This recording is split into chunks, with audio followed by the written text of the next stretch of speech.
Cockroach जनता party यानी कि India की जेन जी अपने मुतालबात से पीछे हटने के लिए तैयार नहीं है। जंतर मंतर में जो कुछ उनके खिलाफ हुआ, तशद्दुद हुआ, उनको दहशतगर्द तक करार दिया गया। गोदी मीडिया मुसलसल उन्हें दहशतगर्द करार दे रहा है। और अब दिलचस्प बात यह है कि उन्होंने उस पर पाकिस्तानी फंडिंग का इल्ज़ाम लगाना शुरू कर दिया, जिसमें वो बड़ा तबाह लगा रहे हैं। मैं एक देख रहा था वीडियो, एक नौजवान वो चिप्स और वो पकड़ के निम्को, वो कह रहा है कि ये पाकिस्तान की फंडिंग है, ये चाइना की फंडिंग है। और फिर वो पानी की बॉटल्स थी, वो भी चाइना से आई। वो कमाल वो माहौल उन्होंने बनाया। बेसिकली जेन जी एक छोटा देखें तज़हीक आमेज एक जुमला था चीफ जस्टिस ऑफ इंडिया का, उन्हें कॉकरोच करार दिया और उन्होंने उसको फख्र का निशान बना लिया। और विद इन नो टाइम उनके इंस्टाग्राम पे 25 मिलियन फॉलोअर्स हो गए, जो इंडियन हुक्मरान जमात से ज्यादा हैं। अब पूरी दुनिया में जेन जी बुनियादी तौर पे एहतजाज पे निकली हुई। यहाँ एक बहाना मेरे हिसाब से बना, वो जो एंट्री टेस्ट का पर्चा 2 दफ़ा लीक हुआ और उन्होंने वजीर से मुतालबा किया, वजीर तालीम से, कि वो इस्तीफ़ा दे, क्योंकि जो वजीर अपनी वजारत ठीक नहीं चला सकता, वो एक एंट्री टेस्ट जिस पे पूरी इन्हिसार होता है, आपने जब डॉक्टर बनने के लिए उसमें एडमिशन लेना होता है, उसमें अगर घपले हो रहे हैं, उसका पर्चा लीक हो रहा है, तो उसके बाद तो फिर जाहिर है बाकी क्या रह जाता है। लेकिन ओवरऑल अगर आप देखें, बाकी और मुल्कों में भी देखें, जैसे श्रीलंका में हुआ, नेपाल में हुआ, बांग्लादेश में हुआ, जेन जी रूलिंग इलीट के खिलाफ हो चुकी है। उसको ये समझ आ गई है कि ये बेरोजगारी, ये इन्फ्लेशन, ये सब इनकी वजह से ये मसाइल हैं, क्योंकि ये अपने अयाशियाँ छोड़ने के लिए तैयार नहीं है और आम आदमी के लिए मुश्किलात बढ़ाते जाते हैं।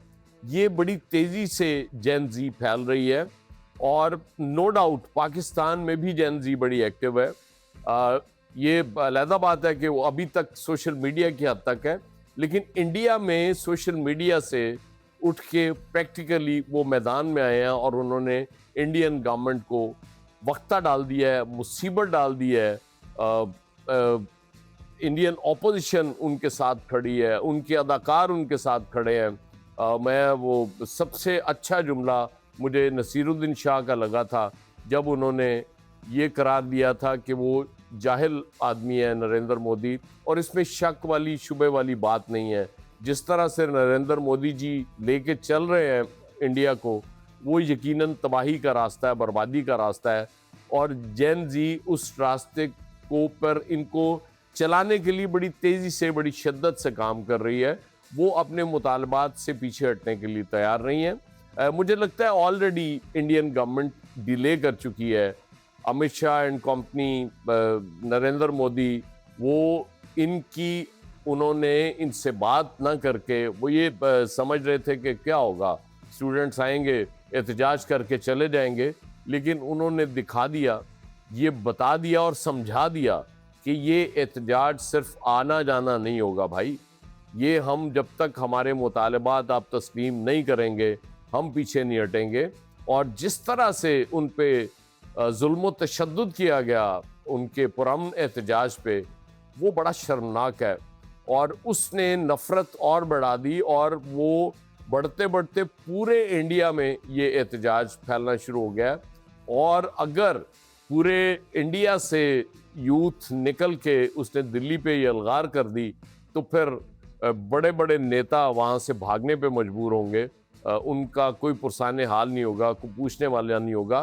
तो जेन जी जहाँ जहाँ उसमें शऊर आ रहा है, जहाँ जहाँ वो एहतजाज पे निकली हुई है, वहाँ की गवर्नमेंट्स को वक्त से पहले सोच लेना चाहिए।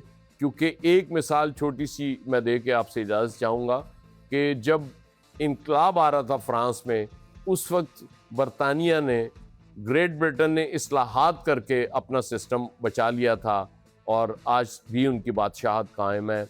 फ्रांस ये नहीं कर सका था, जिसकी वजह से वहाँ इनकलाब आ गया।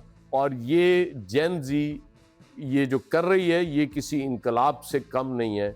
याद रखिएगा, आप कबूतर की तरह आंखें बंद करके ना बैठें, अपनी आंखें खोलें और इस तरफ तवज्जो दें कहीं देर ना हो जाए। ये बाकी मुल्कों के लिए भी, उनकी हुक्मरानों के लिए भी मैं कह रहा हूँ। हमारे भी पेट्रोल चूँकि रोज़ बढ़ रहा है और नफ़रत बहुत तेज़ी से फैल रही है। देखना पड़ेगा कि ये कब तक ये नफ़रत सिर्फ सोशल मीडिया तक रहेगी या ज़ुबानी एहतजाज तक रहेगी। बेहतर है कि उससे पहले कोई इंतज़ाम इसका कर लिया जाए। बहुत शुक्रिया।